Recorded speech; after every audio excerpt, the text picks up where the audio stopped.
Usually when we talk about the concept of who we are, like our identity, our essence, our soul, there's this, I guess, this expectation of pristine individuality. Yeah. Yeah. You think of your soul and you picture this glowing, untouched core that is entirely uniquely you, like a diamond hidden deep inside. Yeah, exactly. Yeah, we crave that singularity, that sacred isolation. The Yes. idea that beneath all the messiness of biology and society, there is an irreducible, permanent me that belongs to no one else. And, that it remains perfectly intact across time. But stepping into the world of existential philosophy and esoteric poetry, well, it shatters that diamond pretty quickly. Oh, yeah, absolutely. It crushes it. Suddenly, that pristine core looks a lot more like a complex, heavily used, maybe even terrifying piece of machinery. So for you, the listener, the metaphysical landscape we're exploring today is, frankly, aggressively murky. It is. Pulling at the threads of what makes us who we are means the whole sweater inevitably unravels. Oh, for sure. Today, we are unraveling 3 deeply conflicting blueprints for reality. Huh. And we aren't here to prove or disprove them. Right, right. We're here to impartially explore the profound why behind them. Like, how do these authors claim the universe and our consciousness actually operates? We've got a really fascinating stack of source material to get through for this deep dive. First up is a piece simply called Texto, which operates on this sweeping cinematic scale. That's massive. It maps out eternity, the sheer exhaustion of living multiple lives, and the desperation for an anchoring love amidst infinite chaos. Yeah, Texto provides a romantic, albeit totally overwhelming, baseline for the concept of eternity. Yeah, romantic is a good word for it. But the second text, The Infinite Loop of the Social Psyche, violently rejects that romanticism. Ah. It proposes a radical clinical mechanism where the soul isn't a diamond at all, but a bureaucratic, recycled byproduct. A recycled byproduct. It essentially replaces the concept of a divine soul with a hand-me-down societal imprint, which It's is... completely paradigm shifting. Yeah. And if you think that's bleak, just wait until we hit the third text, the sovereign spirit and the death of God. That one is intense. So intense. It's a deeply personal manifesto about breaking the machinery entirely. It's essentially a manual for escaping the cycle of existence to achieve true sovereignty. 3 different texts, 3 entirely different operating systems for the human condition. Okay, let's unpack this. Starting with the sheer massive scale of Texto. Let's do it. The moment you engage with this source, the language tries to crush you with infinity. We're talking about phrases like 1,000 times a million doors to eternity. Right. And 10 million years of uncertainty. It's not just poetic flair, is it? No, not at all. It's a deliberate attempt to make the human mind conceptualize a timeline it just wasn't built to handle. It's vertigo. Exactly. The author is using mathematical impossibility to induce a kind of metaphysical vertigo. We are biologically wired to understand a lifespan of maybe 80, 90 years, if we're lucky. Yeah. So when the narrator in Texto states, "I may have lived 1,000 lives 1,000 times," they are outlining a mechanism of existence where the human soul is subjected to an endless, unyielding loop of physical manifestation. And the experiences they list within those millions of lives are wildly contradictory. Completely all over the place. They talk about riding with kings and conquering lands, but then in the next breath, they describe being cannon food, destroyed 1,000 times. Yeah. They've been a pious pilgrim. They've been a common thief. It's every possible extreme of the human experience forced onto one single point of awareness. Let's look at the psychological mechanics of that accumulation, though. Often, when people daydream about reincarnation, it's framed as this linear progression of learning. Right, like going to school. Exactly. You were a peasant, then you were a scholar, and you're slowly leveling up your spiritual awareness. But Texto completely discards that linear progression. It does. The imagery here is an endless turning stairway that climbs to a tower of souls with numberless floors in space. A tower of souls with numberless floors? I mean, that isn't a journey. That's a labyrinth. It's a trap. Right.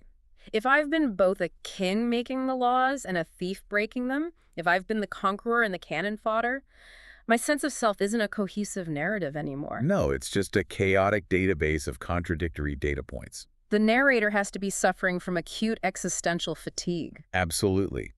The text explicitly mentions shedding 1,000,000 tears, 1,000,000 breaths, and references the galaxies in my head. Galaxies in my head.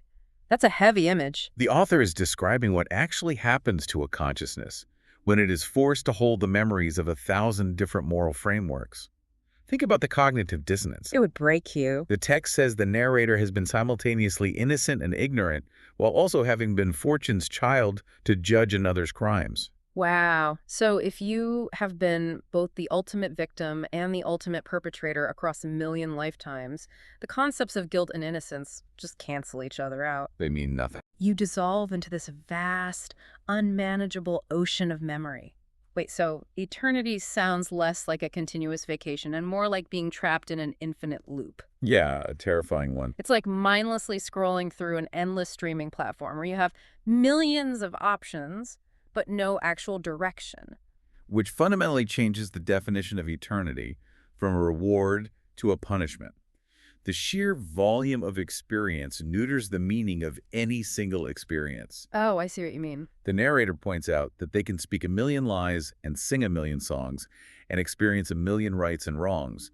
Under that kind of mechanical repetition, truth and lie lose their weight. They just become white noise in the balance of time. Right. You're just clicking and watching for 10 million years. Exactly. And the abundance of choice actually becomes a prison. The paralysis of infinity. It's exhausting just to think about. It really is.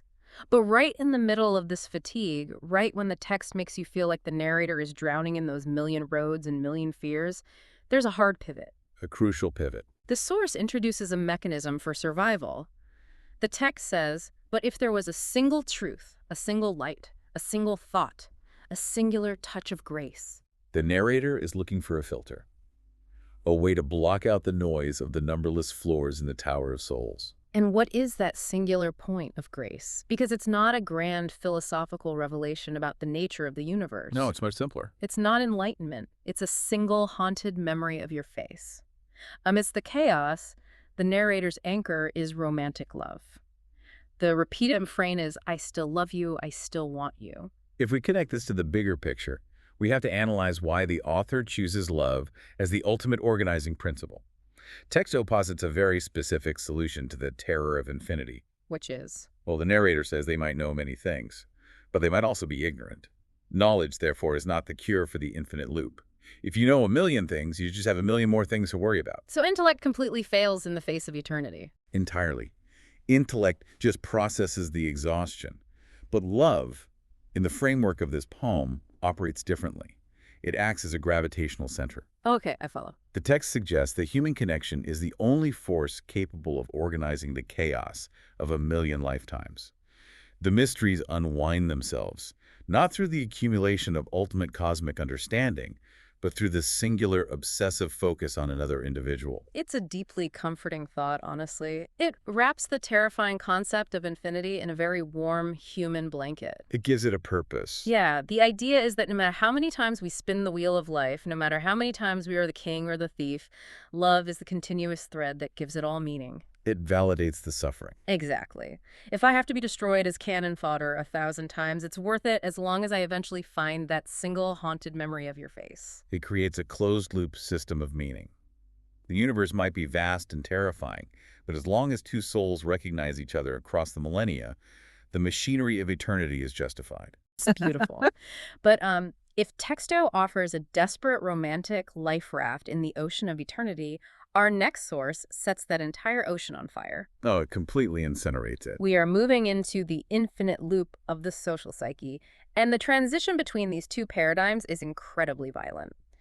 The second text doesn't just disagree with the first, it actively dismantles its core premise. It's a necessary shock to the system, though. Because think about it, Texto relies entirely on the assumption that an individual continuous soul travels from body to body. Right. The narrator assumes the I that was the king is the exact same I that is the thief. And the social psyche starts with a stark, uncompromising revelation that fundamentally breaks that assumption. It says, reincarnation does not exist. There are no past lives, period. The author states that when people think they are remembering other times or heavens, they are suffering from a systemic delusion. A delusion. Yes, the text explicitly says there has never been another heaven for anyone. So, if reincarnation isn't happening, if we aren't carrying a continuous romantic soul from life to find our true love, Then what is the mechanism at play here? It's much darker. What is actually happening when a human being is born, lives, and dies? Yeah. Because the text introduces this deeply unsettling central thesis. It claims that what we mistakenly think of as reincarnation is actually recycling. And we need to dissect the mechanics of this recycling process because it redefines the very nature of human consciousness. It really does. The author uses a highly bureaucratic, almost industrial term. They explain that when people die, they do not move on to a higher plane. And they certainly do not wait in a cosmic lobby to be reborn as themselves. Right, no waiting room. Instead, they do something the text calls printing a soul. Printing a soul. That phrasing is so sterile, it implies mass production. Here's where it gets really interesting, though. What does the text actually mean by the psyche or this printed soul? Well, Wait, if society is printing the soul, who built the printer? Is this a biological function or a purely metaphysical one? the text points to something it calls the social entity. It posits that the psyche is not a divine spark gifted by a creator. Okay. It is a byproduct of human civilization. When a person lives, they are constantly bombarded and marked by the personality of their era, the religious beliefs, the economic anxieties, the cultural illusions, the behavioral norms of their specific time. So their environment shapes them. But, I mean, that just sounds like basic sociology. It goes much deeper than sociology.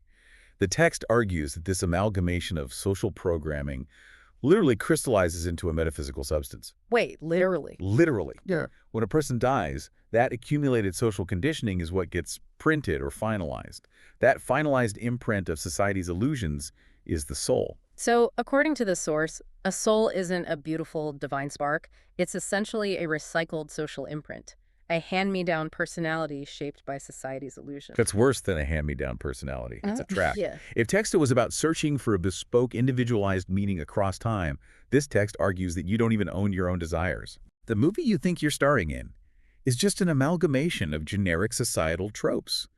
The social entity uses human bodies to perpetuate its own illusions. Okay, let me try to wrap my head around this. Hmm. If I go to a past life regression therapist today, and I vividly remember being a medieval baker, like the smell of the bread, the heat of the oven, the fear of the local lord. Right, a very common type of regression. Yeah, so this framework implies I'm basically just reading a temporary internet cache left on my brain by society, right? I'm not the baker. Society is. I'm just looking at a refurbished hard drive. You've got the mechanic right, but it's more sinister than a simple cache of leftover data. Under this framework, you aren't remembering your past life because there is no you that bridges the gap. No, you at all. None. The conscious individual you consider yourself to be did not exist as that baker. You are experiencing the echoes of the social entity's recycled material. The soul you inherited when you were born came preloaded with the recycled illusions and beliefs of past generations. But let me push back on that, though. Because if I feel the heat of that oven, if I feel the emotional weight of that past life, it feels authentic to me. Of course it does. How does the social entity actually enforce this recycling process upon the moment of death? Does it just, like, scrape my consciousness for useful data and discard the rest? The text implies that the individual consciousness-like, the raw awareness, is essentially ground up and mixed with the prevailing social illusions of the time. Ground up. That's a horrifying image. Think of it like a massive cosmic recycling bin. You throw in a plastic bottle, a plastic container, a plastic toy. In the recycling facility, it all gets melted down into an undifferentiated sludge of plastic, which is then poured into a new mold. And the social entity owns the mold. Precisely. The mold is the soul. So when the new consciousness is poured into it, it takes on the shape of those recycled beliefs. This is so dark. You feel the heat of the baker's oven because that memory is part of the plastic sludge that makes up your current soul. It feels real, but it doesn't belong to the sovereign you. It belongs to the system. This entirely shifts the definition of the soul from something sacred into a mechanism of control. The soul isn't the cure for the human condition. The soul is the prison. Exactly. It implies that everything we think makes us defined. Our spiritual yearnings, our personality quirks, our grand illusions about our place in the universe might just be recycled garbage from the social entity designed to keep us docile and integrated into the system. It strips away all the romanticism of the human experience. I mean, remember, we are just looking at this paradigm objectively, but it's a harsh one. Very harsh. In Texto, the infinite loop was painful, but it allowed for individual agency. You could choose to love. In the infinite loop of the social psyche, The loop is a meaningless mechanical churn. Just churning out plastic souls. Human awareness is just fuel for the social entity.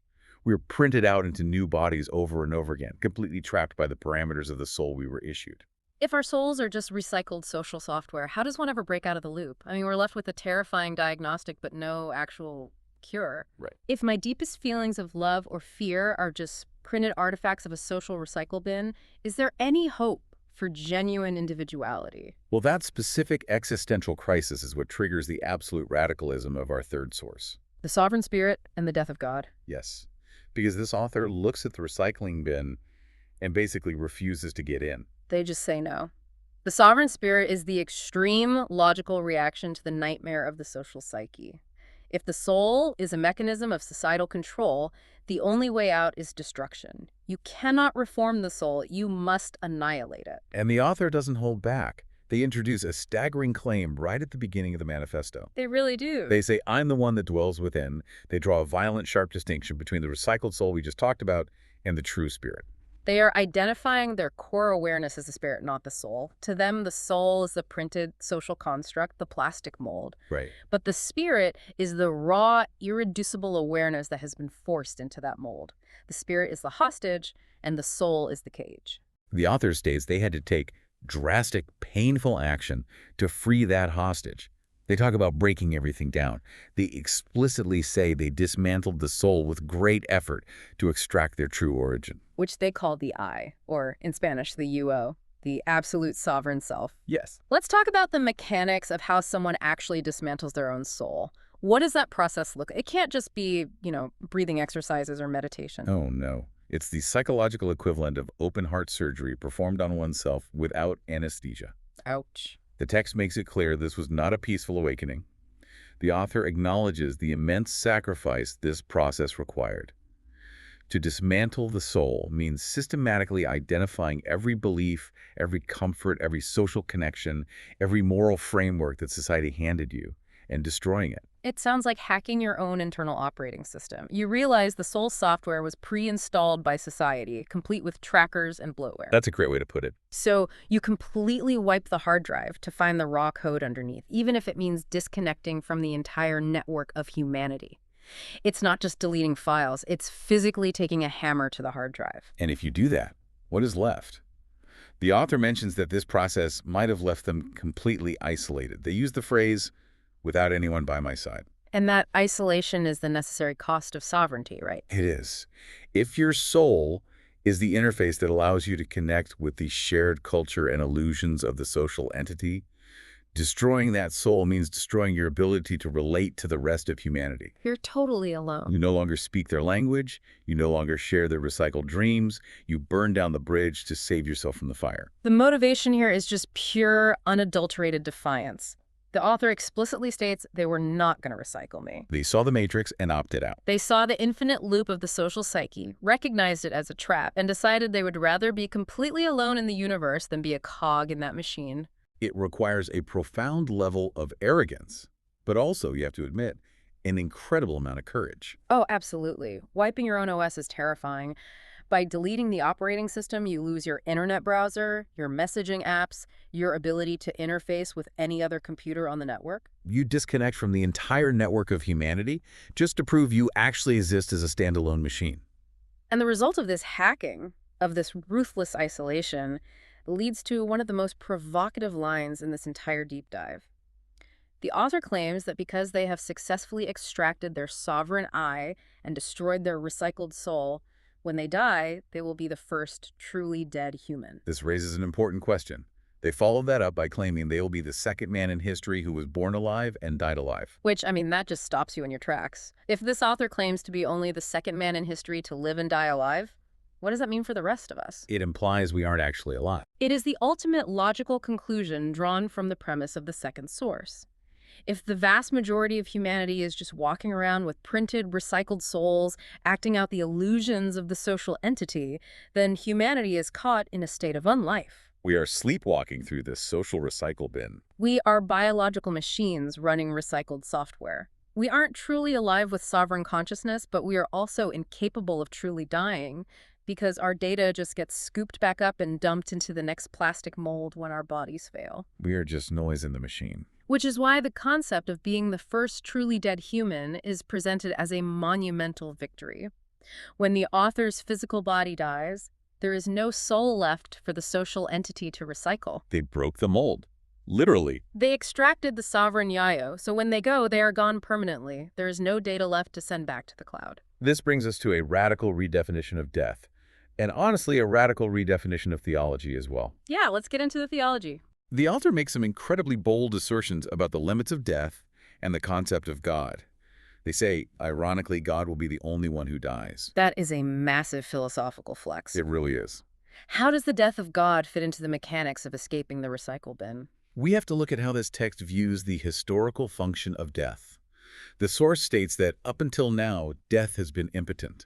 It has been a failure. A failure? Yes, death only kills noise and condemns souls to the eternal recycle. It kills noise. I really want to linger on that phrasing. Your body, your daily anxieties, your loud, messy human life, your arguments over politics or religion, that's all just noise generated by the social entity. Exactly. Death silences the immediate physical noise of an individual lifespan, but it doesn't solve the underlying metaphysical problem. Right. It's like turning off a radio receiver, but the radio station, the social entity, is still broadcasting. Death has never been able to do what it supposedly exists to do. Which is to liberate consciousness and give the spirit actual rest. Because the soul, the recycled social baggage, keeps acting as an anchor, dragging the awareness back into the physical world. So what does this all mean? Usually, humans fear the end. We spend our whole lives trying to avoid death, or we invent religions and frameworks that promise we will survive it. Like the narrator in Texto, hoping for 1,000,000 more lives just to find true love. Yes, exactly like that. But this text suggests we shouldn't fear the end. We should fear the lack of an end. The eternal loop isn't a gift of existence.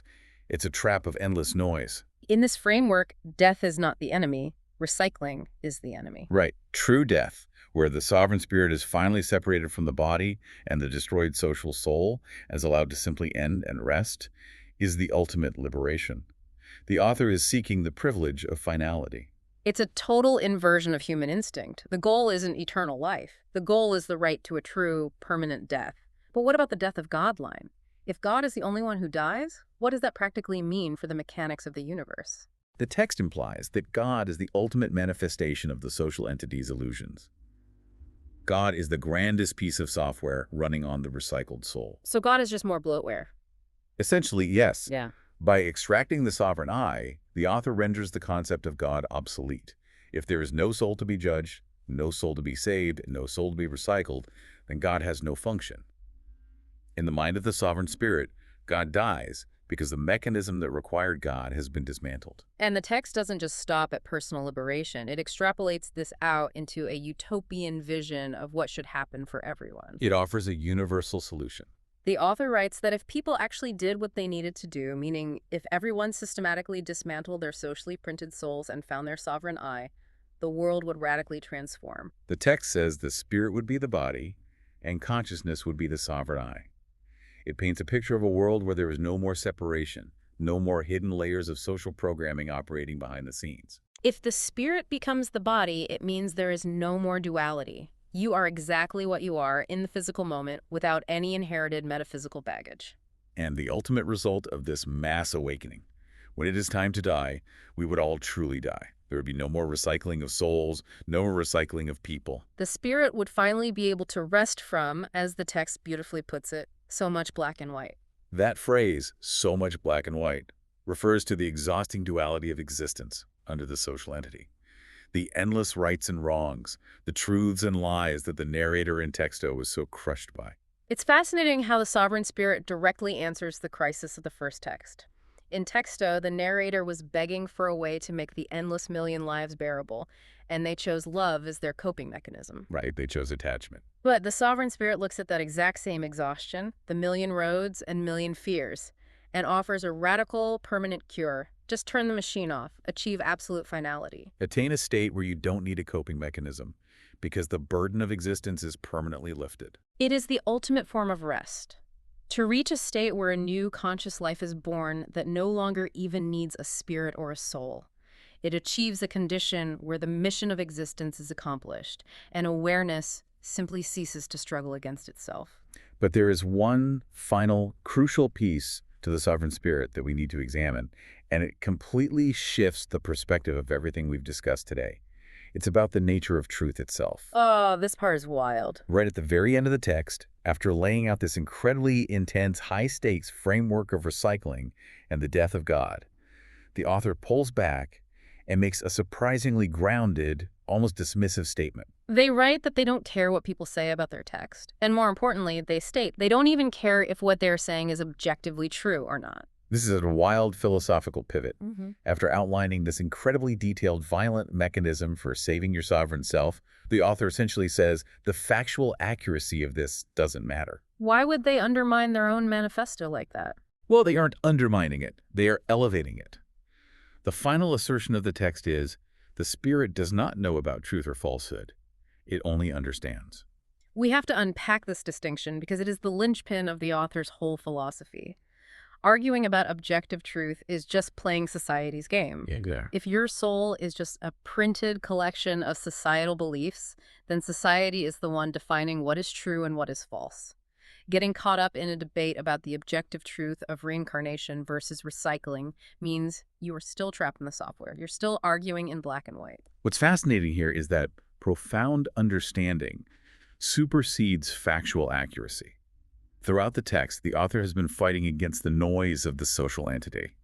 The concepts of objective true and false are, to this author, just more social constructs. They're part of the noise. So the spirit, the sovereign that has been extracted from the wreckage of the soul, doesn't operate on a binary code of true or false. It operates on deep intuitive resonance. The text is urging a deeper connection with reality that supersedes intellectual debate.